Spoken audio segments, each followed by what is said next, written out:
नमस्कार। सिलसिला कहानियों का में आपका स्वागत है। मैं हूं राजेश गुप्ता और आज की कहानी है शनि ग्रह की महत्ता।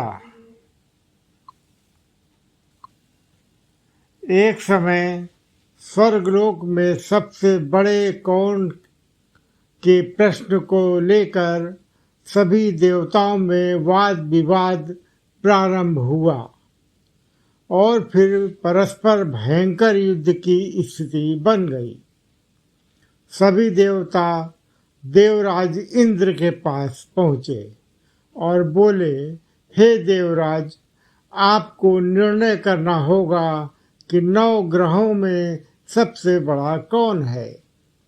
देवताओं का प्रश्न सुनकर देवराज इंद्र उलझन में पड़ गए और कुछ देर सोचकर बोले, हे देवगणों, मैं इस प्रश्न का उत्तर देने में असमर्थ हूँ।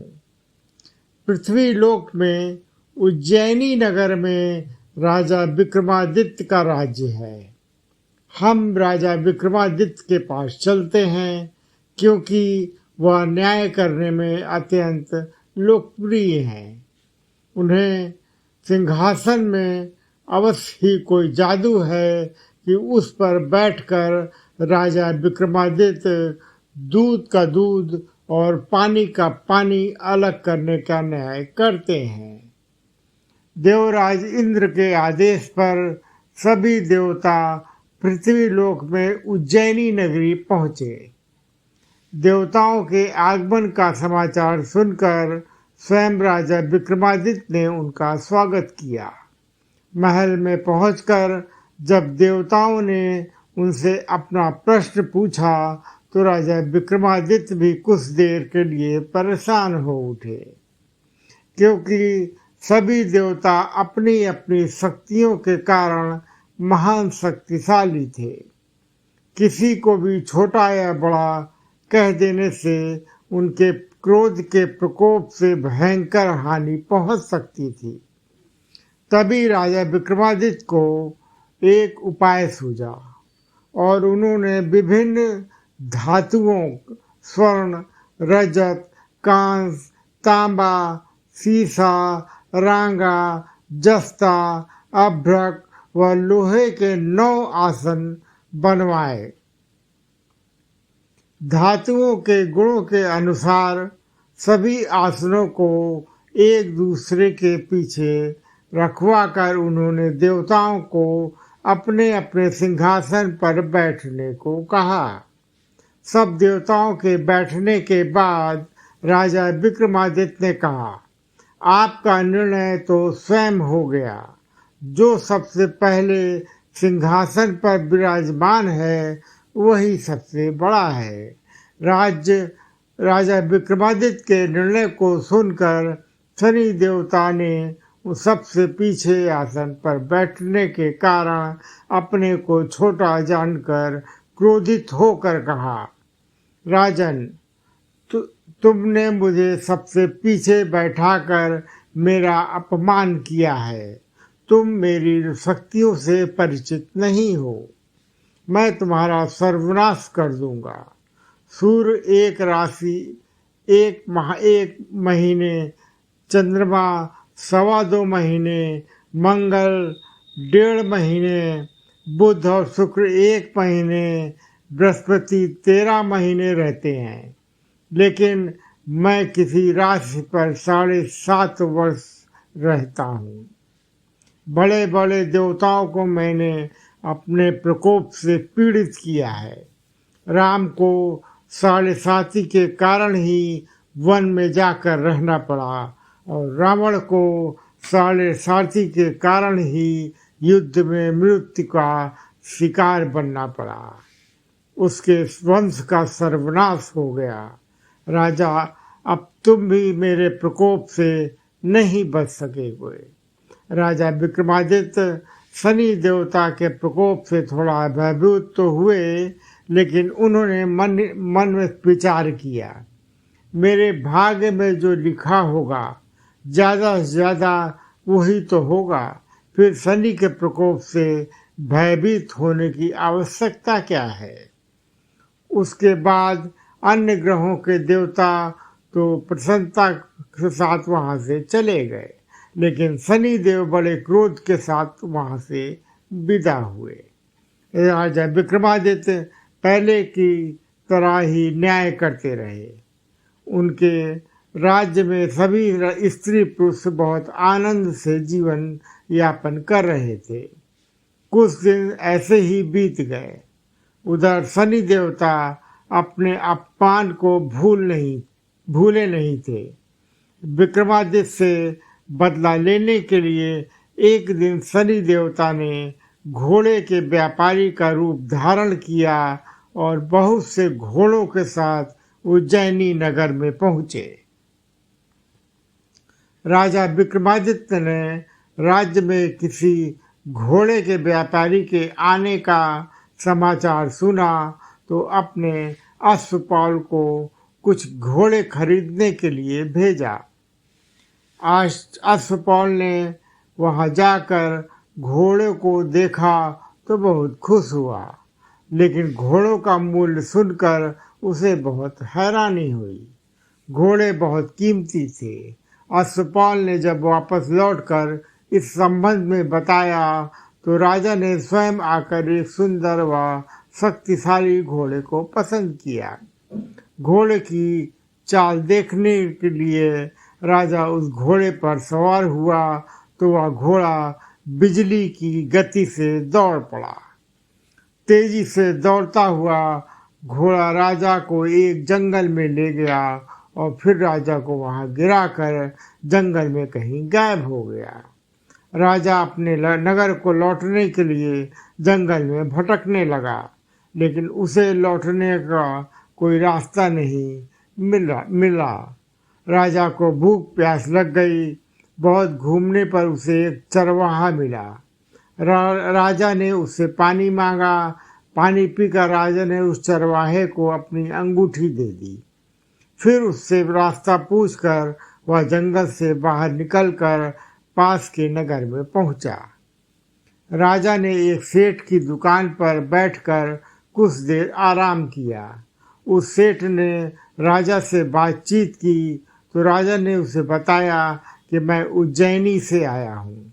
राजा के कुछ देर दुकान पर बैठने से सेठ जी की बड़ी बिक्री हुई। सेठ ने राजा को बहुत भाग्यवान समझा और उसे अपना घर भोजन के लिए ले गया। सेठ के घर में सोने का एक हार खूंटी पर लटका हुआ था। राजा को उस कमरे में अकेला छोड़कर सेठ कुछ देर के लिए बाहर गया। तभी एक आश्चर्यजनक घटना घटी। राजा के देखते देखते सोने के उस हार को खूंटी निगल गई। सेठ ने कमरे में लौटकर हार को गायब देखा तो चोरी का संदेह राजा पर ही किया, क्योंकि उस कमरे में राजा ही अकेला बैठा था। सेठ ने अपने नौकरों से कहा कि इस परदेसी को रस्सियों से बांधकर नगर के राजा के पास ले चलो। राजा ने विक्रमादित्य से हार के बारे में पूछा तो उसने बताया कि उसके देखते ही देखते खूंटी ने हार को निगल लिया था। इस पर राजा ने क्रोधित होकर चोरी करने के अपराध में विक्रमादित्य के हाथ पांव काटने का आदेश दे दिया।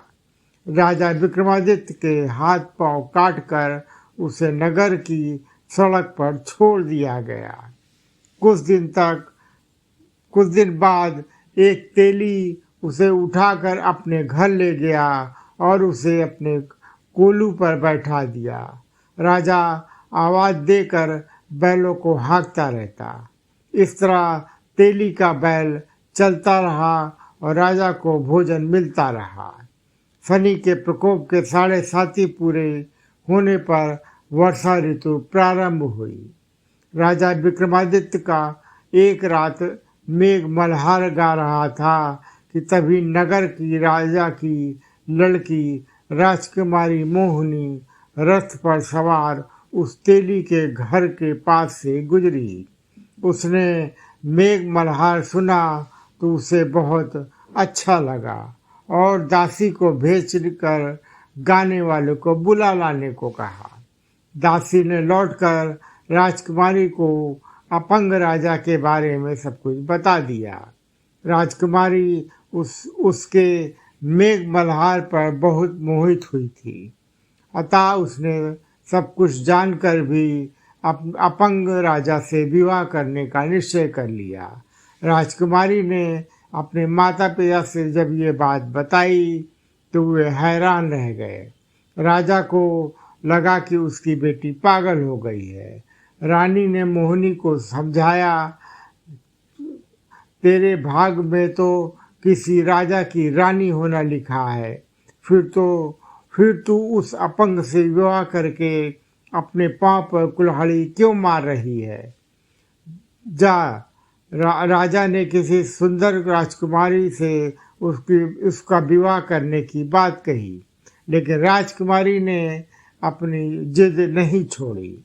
अपनी जिद पूरी करने के लिए उसने भोजन करना छोड़ दिया और प्राण त्याग करने का निश्चय कर लिया। आखिर राजा रानी को विवश होकर अपंग विक्रमादित्य से राजकुमारी का विवाह करना पड़ा। विवाह के बाद राजा विक्रमादित्य और राजकुमारी तेली के घर में रहने लगे।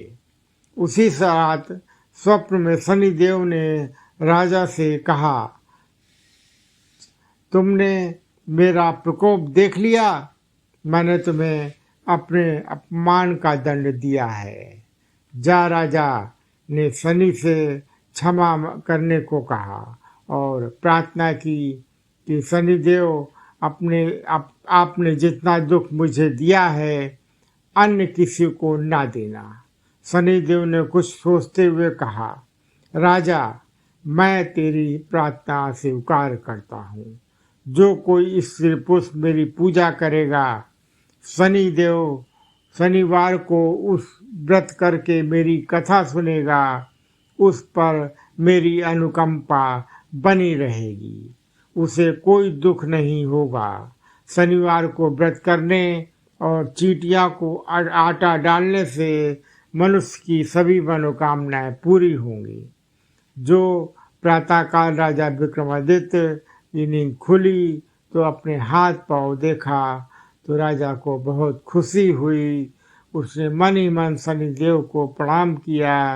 राजकुमारी भी राजा के हाथ पांव सही सलामत देखकर आश्चर्य में डूब गई। तब राजा विक्रमादित्य ने अपना परिचय देते हुए शनिदेव के प्रकोप की सारी कहानी कह सुनाई। सेठ को जब इस बात का पता चला तो दौड़ता हुआ तेली के घर पहुंचा और राजा के चरणों में गिरकर क्षमा मांगने लगा। राजा ने उसे क्षमा कर दिया क्योंकि यह सब तो शनिदेव के प्रकोप के कारण हुआ था। सेठ राजा को अपने घर ले गया और उसे भोजन कराया। भोजन करते समय वहाँ एक आश्चर्यजनक घटना घटी। सबके देखते देखते उस खूंटी ने वह हार उगल दिया।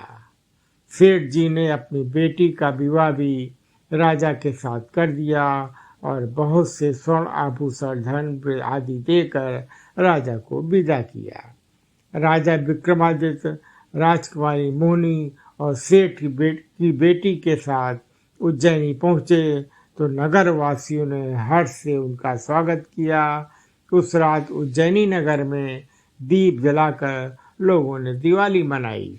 अगले दिन राजा विक्रमादित्य ने पूरे राज्य में घोषणा करवाई, शनि देव सब देवों में सर्वश्रेष्ठ हैं। प्रत्येक स्त्री पुरुष शनिवार को उनका व्रत करें और व्रत कथा अवश्य सुने। राजा विक्रमादित्य की घोषणा से शनिदेव बहुत प्रसन्न हुए। शनिवार का व्रत करने और कथा सुनने के कारण सभी लोगों की मनोकामनाएं शनिदेव की अनुकंपा से पूरी होने लगी। सभी लोग आनंद पूर्वक रहने लगे। आज की कहानी यहीं समाप्त होती है। आप मेरे चैनल को लाइक, कमेंट, शेयर और सब्सक्राइब जरूर कीजिएगा। धन्यवाद।